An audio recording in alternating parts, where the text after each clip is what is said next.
So, you picked the 7-seater option on your Tesla Model Y, but it's not going as planned. The Tesla Model Y 7-seater is a cool idea, more space for family, friends, or gear.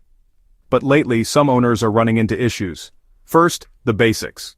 The 7-seat Model Y comes with 2 extra seats in the back.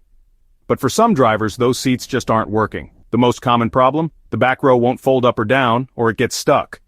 Others say the seat belts in the third row don't click, or sensors throw errors and won't let you use the seats at all.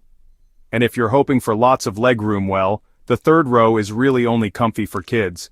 Tesla has pushed out software updates to try to fix some of these glitches. But for many, the issues are physical, like misaligned latches or jammed mechanisms. If your Model Y 7-seater isn't working, here's what to do.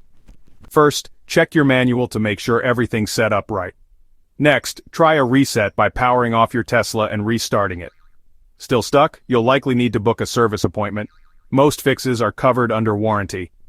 Bottom line, the 7-seater Model Y is awesome in theory, but it's not perfect yet. Before you pile in the whole crew, make sure those back seats are ready to go.